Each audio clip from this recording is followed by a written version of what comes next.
The original Mario Party. The first game in this series introduced the basic Mario Party formula. You play on a game board. At the beginning of the game, all the players roll their dice. The player with the highest number goes first. Everyone gets their turn on their board. And after that, a minigame is played based on the color of the space you landed on, with the hopes of winning gold coins. The coins are used to buy stars. The players with the most stars at the end of the game wins, and becomes the best, most skilled, most handsome player on the board. Very simple rules that make this game very entertaining from beginning to end. Too bad this game, being the first one, ain't very polished. Look, the game is still fun, but it has some glaring flaws that make this one hard to pick up nowadays. Let's start with the boards. This Mario Party has 8 unique boards, which is impressive since no Mario Party after this one had that many. But sadly, half of the boards are lame to play in. Wario's Battle Canyon is one of the worst boards I ever seen, since the board only consists of 5 tiny islands. You can get across these islands by shooting yourself out of a cannon, and hopefully landing where you need to be, which is not easy to do, since you can easily overshoot the star, Boo, or Koopa since the cursor moves so fast. Yoshi's Tropical Island and Mario's Rainbow Castle are simple boards, but you require luck to be on your side, since you can't really control your dice rolls, and it ends up being mostly random of who gets a star and who has to visit Bowser. Peach's Birthday Cake has an interesting gimmick where you can plant a piranha plant for 30 coins. If another player lands on its space, it will take away their star and give it to you. But unless you're playing for 50 turns, you won't see these events trigger that often, because the game will be over by then. DK's Jungle Adventure is the most basic Mario Party experience you can get, which is not a bad thing. The gimmicks are the thwomps that stand in your path and ask for 10 coins. The happening spaces activate a giant boulder that will bring you and any other player on the path back to the start. This board is very basic, but sometimes basic doesn't mean bad. I'd rather play this one most of the time. Luigi's Engine Room. This board is unexpected. I don't know why Luigi gets an engine room board. It seems out of character. The mechanic of this board are the red and blue doors that open and close every turn, or when you pay the robots 20 coins. The 2 unlockable boards are designed to be hard and annoying. In Bowser's Magma Mountain, every junction is luck-based. If you want to take the path with the star, the happening spaces turn every blue space in the board into a red space. Eternal Star is unlocked when you collect 100 stars in the board. The board is sectioned in 7 parts. The parts connect by some wires that will take you to a random part of the board. This board also has 7 stars guarded by Koopa Kids. To get the star, you have to pay them 20 coins, and get a higher dice roll than them. This board is very chaotic. I like the unique ending they gave to each board. It's something I wish they kept doing in the future games. Other features on the boards are Bowser, who will be present on the board, making you lose coins if you pass him. You can also encounter Bowser by landing on Bowser spaces. His punishments in this game are brutal. He will either take away coins, stars, or make you play an awful Bowser minigame. Koopa Troopa stands at the beginning of the board, giving the players 10 coins if they pass him by, and 20 coins in the last 5 turns. Boo is like the hitman of Mario Party. When you pass him by in the board, he can steal coins from other players, or a whole star if you pay him 50 coins.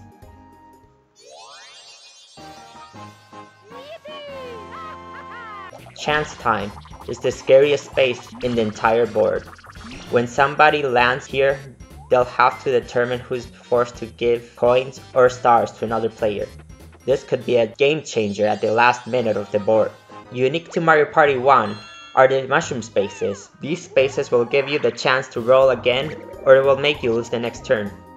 Minigame spaces will make the player play a solo minigame. Winning usually gives you 10 coins, and losing will take away coins.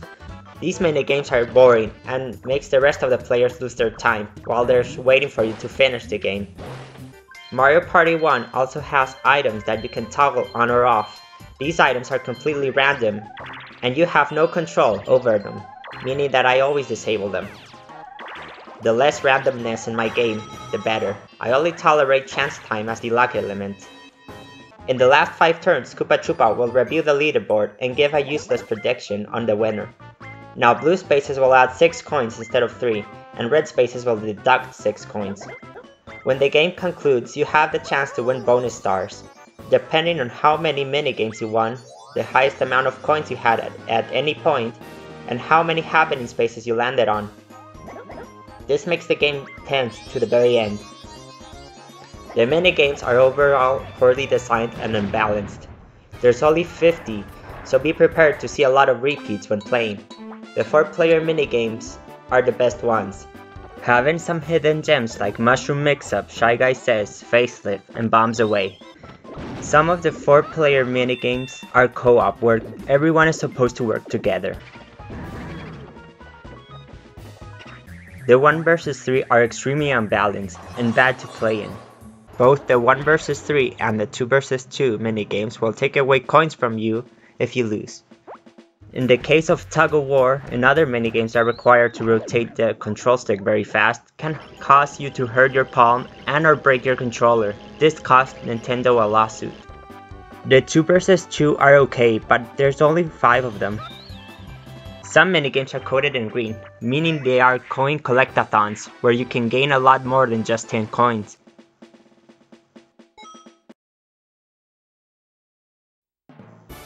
Mario Party 2. I think it's pretty amazing how much they fixed it from the original, making this game a better and smoother experience.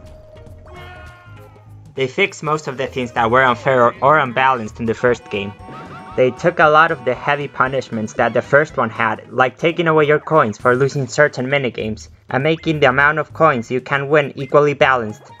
The boards in this game are all very fun to play on, except for Mystery Land, which retains the island hopping from Wario's Battle Canyon. The standout board is Horrorland, which is the most complex board in the game. All boards feel pretty unique and apart from each other. In every board, the story is that Bowser's attacking, and everybody's dressed up as the theme of the board.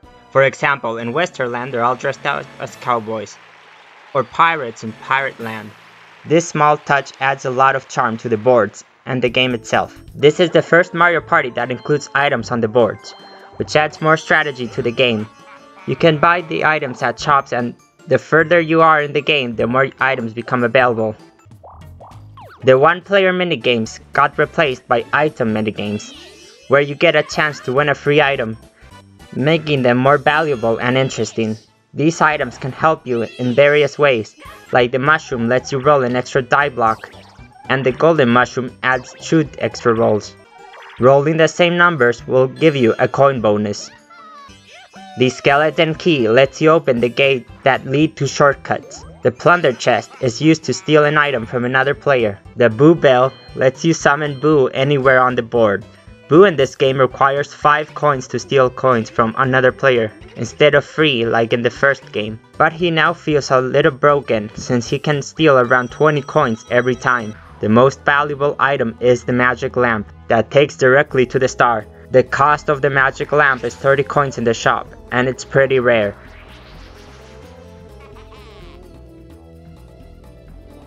Mario Party 2 also introduced many minigame types that will become main staples to the series, like duel minigames. They occur when you use the dueling glove item, or you land on someone else's space in the last 5 turns. These minigames are themed around the board you're playing on. For example, a sword fight in Pirate Land, or a quick draw in Western Land. The player who initiates the duel gets to decide the amount of coins up to bid. Baby Bowser is also present on the board. Passing through him will take away 5 coins. Sometimes he messes up and awards you 5 coins instead. Baby Bowser will turn into Bowser with a new item called the Bowser Bomb. Bowser will roll 3 dice blocks, and every player he passes by will lose all of their coins. Another way to obtain stars in the game are hidden blocks that are randomly placed in blue spaces. These hidden blocks can either have a star or coins. Mario Party 2 also introduced the Koopa Bank, which will take 5 coins from every player that passes through the space, and will give the accumulated refund to the player who lands on the space. I'm not very fond of this mechanic, but it stuck around for Mario Party 3. In the final 5 turns, the winner of the prediction will receive bonus coins. Another new minigame type are battle minigames. When you land on this space, every player has to pay a wager, and the winner takes like 80% of the share, making these minigames very important to win if you're lacking behind. Of course, they had to introduce some luck-based minigames to spice things up.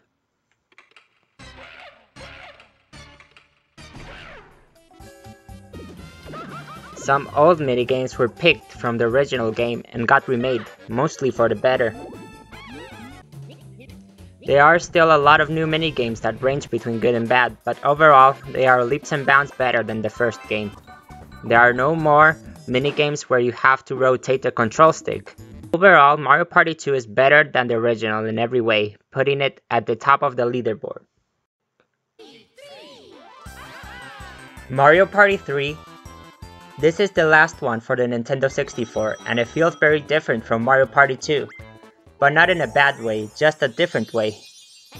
It's the first Mario Party to replace the host and introduce new characters such as Tumble and the Millennium Star. This is also the first Mario Party to have a story mode that has a plot and cutscenes in between the boards. This is also the first Mario Party that introduced new playable characters, Daisy and Waluigi. And I'm very glad they're here. This game added a lot of new items on the boards, and it makes the boards very hectic because now players can hold up to 3 items, and some of the items are ridiculously overpowered and easy to obtain. Landing on item spaces will either summon Toad or Baby Bowser. They will ask you a random question and load your inventory with items. Sometimes Toad will grant you a very rare item, but these are uncommon and you'll probably never seen them before. The boards in this game are very bland. None of them stand out too much. They're more on the boring side, in my opinion. A new space was introduced in the boards, the Game Guy, who will force you to gamble your entire life savings for the chance of doubling it or being broke. All his minigames are completely luck-based, so good luck. Another feature on the board is Action Time, where you have to do a time event correctly to clear the obstacles, or fail them to get thrown to a different section of the board. This Mario Party introduced 70 new minigames, and none of them are recycled from previous ones like Mario Party 2 did. I think this lineup of minigames are very solid. There are not many bad minigames, and they feel pretty balanced. Another big feature is Super Duel Mode, where you team up with a partner and use them to attack your opponent. They all have different stats and quirks. The goal is to drain your opponent's health to win. Mario Party 3 is a very fun Mario Party, but the boards are average at best, and the abundance of items ruins the game a little bit in my opinion. I'm placing it between Mario Party 1 and Mario Party 2. Mario Party 4. The biggest problem with Mario Party 4 is the boards. They all look so bland, and they implemented a lot of random elements to them that make me not enjoy them so much.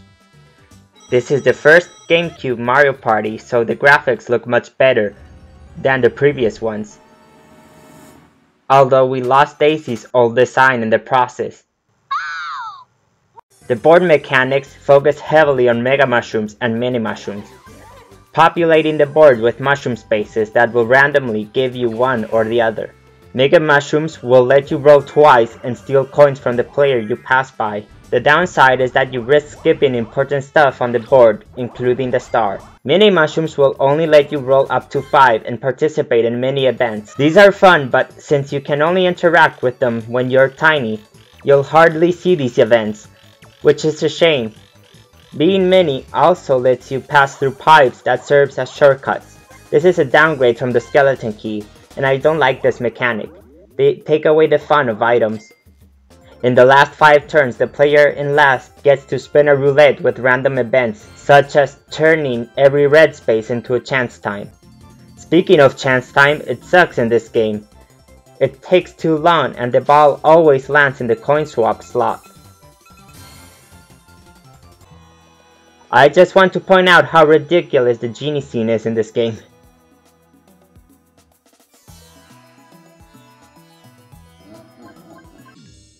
You can play the lottery on every board with a chance of winning a big reward. You also get a raffle ticket to play a roulette in the last 5 turns. But I never ever won this event. The minigames are the best thing in this game. They really did a good job on most of them, and they feel really fun and balanced. Book Squirm and Dungeon Duos are fan favorites. Lucky minigames will randomly occur, giving the winner a ×2 or ×3 coins. Bowser minigames make a return, where the loser will take a heavy punishment, like losing all their coins. Mario Party 4 goes below Mario Party 3 because of the bad board mechanics, but above Mario Party 1 because Elise is not broken and imbalanced. Mario Party 5. This game is the second one for the GameCube, and in my opinion, it enhanced the way the boards look aesthetically. The boards are very beautiful. They look very unique and appealing to the eye, although some of them are very simplistic in performance still. This Mario Party is hosted by the 7 Star Spirits from one of my favorite games, Paper Mario, for the Nintendo 64, which is a nice touch to see them again. The items from Mario Party 4 were changed in a big way. It takes away the awful mushroom system and it replaces it with capsules. These capsules, however, are not very good implemented yet, because the only way to get capsules are from the capsule machines. As far as I can tell, they are completely random, so it's not very balanced. The way you use them is confusing. You have to either throw them 10 spaces ahead of you, which is not favorable since you can land on your own traps, or you can use them on yourself, but it requires a fee to use them. This feature is perfected in Mario Party 6 and 7. It will eventually become my favorite item system. Duels in this game allow you to steal a star from your opponent, making the stakes even higher. Donkey Kong is not playable in this installment. He now hosts his own space on the board, where you'll play a minigame for coins or get a bonus from Decay. The minigames are 50-50. I like a lot of them, and most of them are very fun to play, but the other half are horrendously lazy and uninspired. It also includes a lot of side modes that are also very fun to play with if you're tired of normal parties, like the car mode where you get to build your own machine and duke it out with another car. I really like Mario Party 5, but the weak implementation of the capsules, although a great idea, hinders its ranking. I'll put it above Mario Party 4. Mario Party 6. This game is the perfect Mario Party experience. It does everything right. I love how they perfected the orb system in this game. Item shops are back and you can purchase the orbs you want. And now you don't have to pay anything to use them on yourself if it's a green orb, or you throw it on the board if it's a trap or a roadblock. That can potentially make you gain something. As an added bonus, you won't activate your own traps if you land on them. This game's main gimmick is the day and night system, first seen in Mario Party 2 Horrorland. They implemented that feature in every single board, and it makes the boards very interesting. Some boards have altered rules to obtain stars, which is refreshing and a welcome change. The day and night cycle is also noticeable in some minigames, changing some of them. This game has great minigames overall. It has a lot of my favorites. This game also introduced mic minigames, which is the only thing I don't really care about, because I don't own a mic, but I heard it's not very good or responsive. I can only play those minigames with the buttons. This game easily tops the leaderboard. Mario Party 7. The theme of this game is that all the characters are going on a vacation touring different parts of the world. The main boards are inspired by places like Venice or Holland. Toadsworth is the host of this game, which might be my favorite one so far. This game doesn't have a bad board in it. It carried over some of the board mechanics from Mario Party 6, where every board feels different and plays different. The minigames overall are pretty solid. This game has more than ever before with a total of 83, and introduces an 8-player mode, which is very interesting to play. You're supposed to share controllers with another person. I only played this with a couple of people, and it was okay. I like to play this mode with both characters at the same time, which can add to the challenge. In every board after 5 turns have passed, Bowser's time is activated. When this happens, Bowser will do something dirty to mess up the ranking. This can be mild, like stealing coins or opening a shop. The worst he can do is steal a star from the first place, which is very punishing. Every character in the game has a special orb that's unique to them and their partner. I like the idea of having different utilities for each character. They also expanded on the microphone feature, adding a space on the board where you play the easiest minigame ever. Again, I'm not too thrilled about the microphone, so I turn it off to avoid these minigames. Winning a duel minigame no longer lets you choose what your prize is, which is a shame, since you can also leave empty-handed.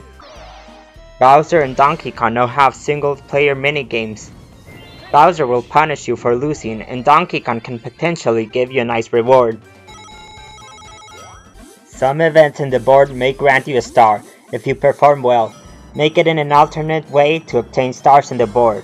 They added more bonus stars at the end of the game. Shopping, red, orb, minigame, event, and running, which makes the endgame less predictable than before. This Mario Party is very similar to Mario Party 6, and I personally enjoy it a bit more. Top of the leaderboard it goes. Mario Party 8 is the first Mario Party for the Wii. The 6 boards it has are varied and also very fun. My favorite ones have to be Goomba's Booty Boardwalk and Shy Guy's Perplex Express. The downside is that every single thing in the game uses motion controls. For example, to roll the die you have to shake a remote. There's a lot of the minigames that require you to use the remote controls motions. Most of the ones you have to use are not even that clever. In most cases you just have to shake it or crank it. Mario Party 8 has one of the best rosters of the series, having a total of 14 characters to play as. The items in this game are pieces of candy that transform you when you use them. They're very fun and creative ways to use items overall. Mario Party 8 board mechanics feel watered down compared to previous Mario Party. There's no boot to steal stars or chance time. The best space on the board is the lucky space. Landing here will potentially grant you a free star.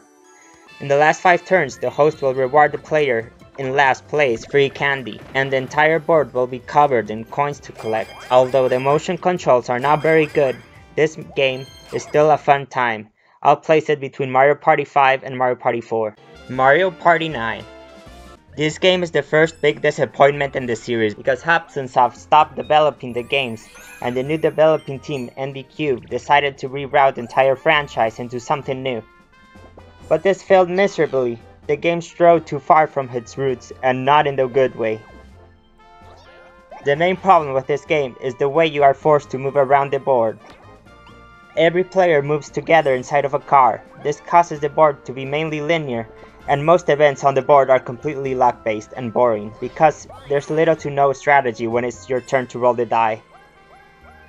The stars and coins are replaced by mini-stars, which you randomly gather along the board. Minigames rarely happen because they don't happen after every turn like they did in previous games. The minigames on the other hand are decent enough, which is a shame that you don't get to play them that often in the boards. Now you only win 5 mini-stars from getting first place in the minigames, and the losers also get some petty rewards, making the minigames not that important in the long run of the game. The only important minigames you'll come across are the new boss minigames. In every board there is a mini-boss that happens in the middle of the board, and a final boss at the end of the board. All the bosses have health bars that you have to drain, and these are pretty fun, although the last hit bonus can be devastating if you're only a couple points ahead and you fail to strike the last blow. Another important event on the boards are captain events that happen You can gain a lot of mini stars in these events, but only the captain gets to make important choices, and the others just have to hope they luckily get something, making them pretty slow and boring. Overall, this game is not a good Mario Party. It removed a lot of elements that worked in previous games and added new ideas that fall flat on every way. Mario Party 10. The sequel to Mario Party 9 that no one wanted came to the Wii U, and it's mostly the same mess without many improvements.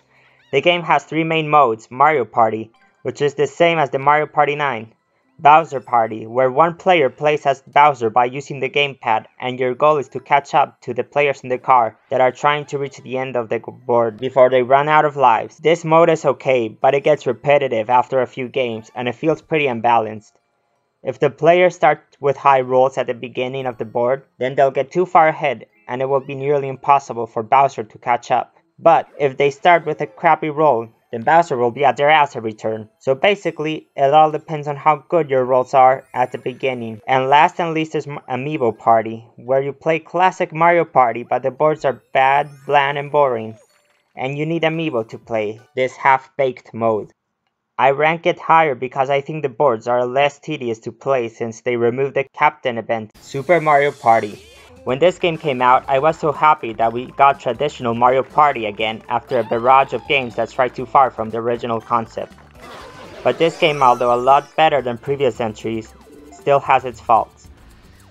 There's only 4 boards to play in, which is the lowest of the main console Mario Parties. They're very small and uninteresting. The star only costs 10 coins, making them very easy to collect, and the star pipe that takes you to the star is easily obtained by purchasing it for 10 coins.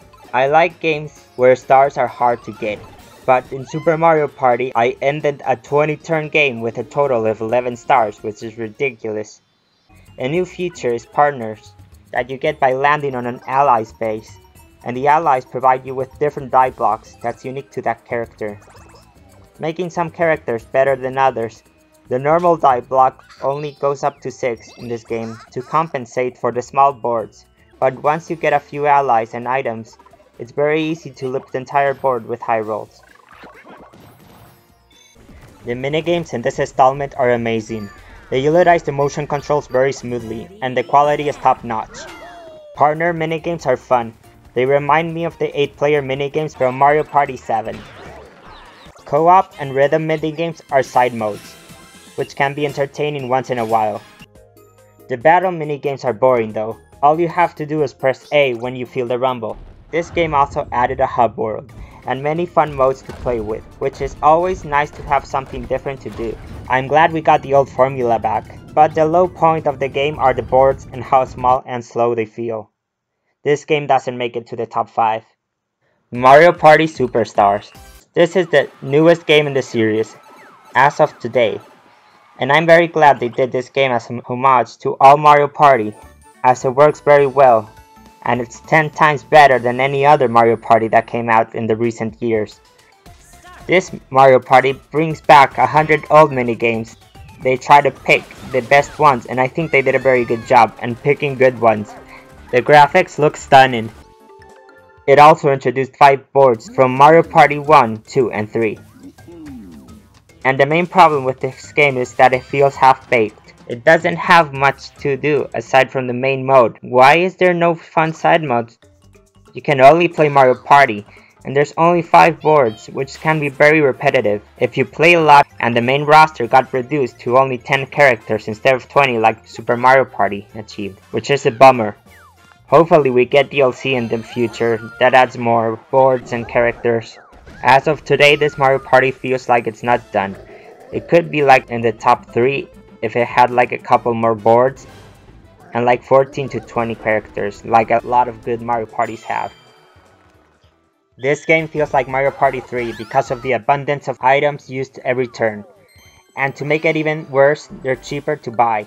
Lucky Spaces also pollutes the boards. Now everyone gets easy money and items all the time. This is the best looking Mario Party, and the turns go by very quickly. This Mario Party is still very fun, and it goes in the top 4.